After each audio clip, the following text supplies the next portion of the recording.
Hello movie lover বন্ধুরা, আশা করছি সবাই অনেক অনেক ভালো আছেন।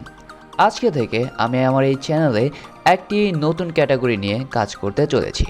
এখন থেকে আমাদের এই চ্যানেলে একটা সিরিজ স্টার্ট হবে, যেখানে আমরা নতুন নতুন আপকামিং মুভির ট্রেইলার এবং সেই মুভিগুলোর আগের পর্বতে কী কী ঘটেছিল এবং সামনের ট্রেইলারে কী কী ঘটতে পারে সেগুলো নিয়ে একদম ডিটেলে আলোচনা করব, যাতে করে আপনারা আগে থেকেই যে কোনো একটা সিনেমা নিয়ে অনেকটা এক্সাইটেড হয়ে ওঠেন এবং ওই সিনেমাগুলোর জন্য আপনাদের অপেক্ষার কোনো শেষ থাকে না। আর ঠিক সেই প্রসঙ্গেই আজকের ভিডিওতে আমরা ডিসকাস করতে চলেছি মনস্টারভার্সের গডজিলা এক্স কং সুপারনোভা নিয়ে। মনস্টারভার্স গত কয়েকটি সিনেমার মাধ্যমে একটা বিশাল সিনেমাটিক ইউনিভার্স তৈরি করেছে। এখন ঘোষণা এসেছে সামনে আছে গডজিলা এক্স কং সুপারনোভা।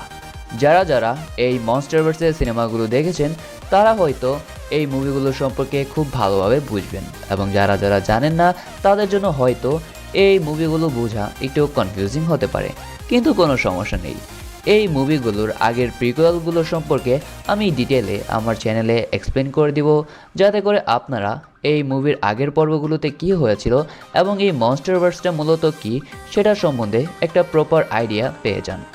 আচ্ছা, যাই হোক, 2027 সালে মুক্তি পাওয়ার কথা গডজিলা এক্স কং সুপারনোভা, কিন্তু প্রশ্ন হচ্ছে সুপারনোভার নাম কেন? এটা কিসের ইঙ্গিত? থ্রেট কি তাহলে পৃথিবীর বাইরের কিছু, নাকি আগের কোনো ঘটনার ফলাফল? এই প্রশ্নগুলোর উত্তর বোঝার আগে চলুন আগে জেনে নেই আগের সিনেমাগুলোতে আসলে কি হয়েছিল। সর্বপ্রথম অধ্যায়, Godzilla the king of monsters. এই সিনেমাতেই মনস্টারভার্স প্রকৃত অর্থে বিস্ফোরিত হয়। মনার্ক নামের একটি সংস্থা পৃথিবীর বিভিন্ন টাইটানকে পর্যবেক্ষণ করছিল, আর এই টাইটান বলতে মূলত সেই প্রাগৈতিহাসিক সকল দৈত্যদের কথা বলা হয়েছে, যারা মানুষেরও কোটি কোটি বছর আগে এই পৃথিবীতে বসবাস করত। তাদের মধ্যে কিছু হয়তো বিলুপ্ত হয়ে গেছে এবং কিছু হয়তো এখনও পৃথিবীতে ঘুমন্ত অবস্থায় রয়েছে।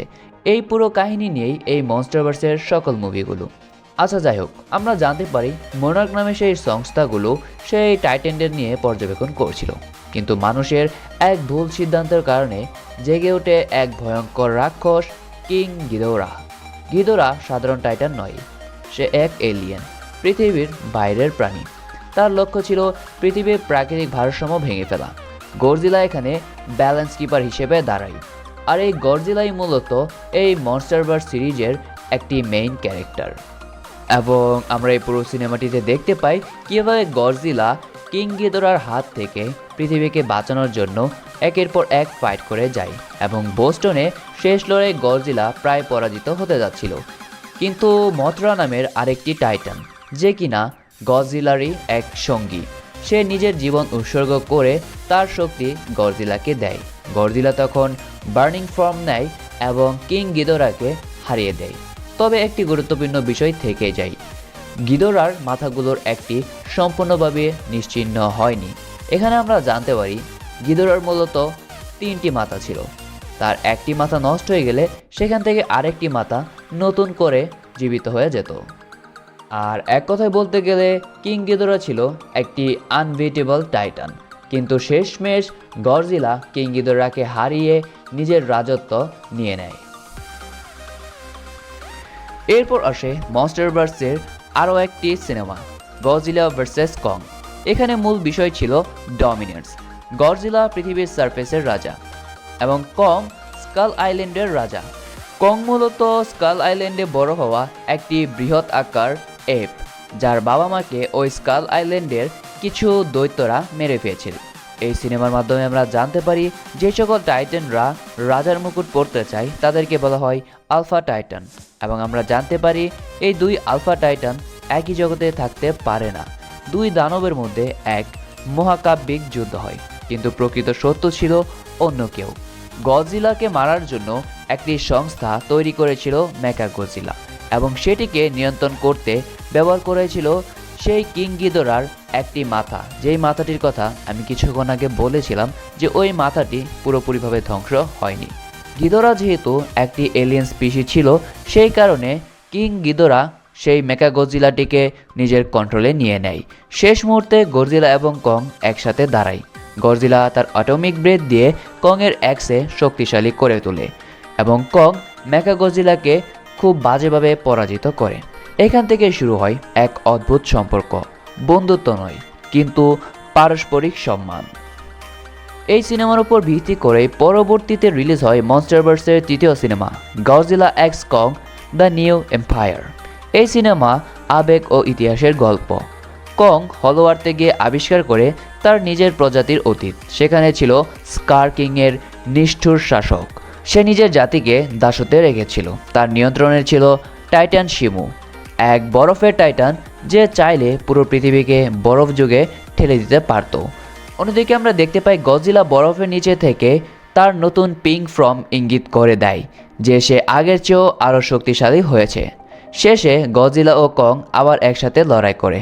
স্কার কিং পরাজিত হয় এবং শিমু, যে খুবই শক্তিশালী একটি টাইটান, তাকে মূলত স্কার কিং তার বশে করে রেখেছিল এবং স্কার কিং পরাজিত হওয়ার সাথে সাথে শিমুও তার কবজা থেকে মুক্তি হয়ে যায় এবং এরপর শিমু এবং কং তারা দুজনে খুব ভালো বন্ধু হয়ে যায়। এখন পৃথিবীতে দুই রাজা, একজন সারফেসে অর্থাৎ গডজিলা আর একজন হলো আর্থে যে কিনা কং। এতক্ষণ পর্যন্ত আপনাদেরকে বললাম এই মনস্টারভার্সের গত 3টি সিনেমার মূল কাহিনীটি তাহলে কী ছিল। এখন তাহলে চলুন এর পরের সিনেমা অর্থাৎ গডজিলা এক্স কং সুপারনোভাতে কী হতে চলেছে। সুপারনোভা মানে একটি নক্ষত্রের বিস্ফোরণ। এটা স্পষ্টভাবে কসমিক স্কেলের ইঙ্গিত দেয়। সম্ভাব্য কয়েকটি দিক হতে পারে। Number 1, destroyer. অক্সিজেন ডিস্ট্রয়ার অস্ত্র আগে ব্যবহার হয়েছিল। সেই অস্ত্রের রাসায়নিক প্রভাব থেকে জন্ম নিতে পারে ডিস্ট্রয়ার এবং এই ডিস্ট্রয়ার মূলত মনস্টারভার্সে গডজিলার সবচেয়ে ভয়ঙ্কর প্রতিপক্ষদের একটি। Number 2, space Godzilla. গডজিলার ডিএনএ যদি মহাকাশে বিকৃত হয়ে থাকে তাহলে সৃষ্টি হতে পারে স্পেস গডজিলা, একটি অন্ধকার প্রতিচ্ছবি যার শক্তি কসমিক রেডিয়েশন ও ক্রিস্টাল এনার্জি থেকে আসে। Number 3, alien invasion.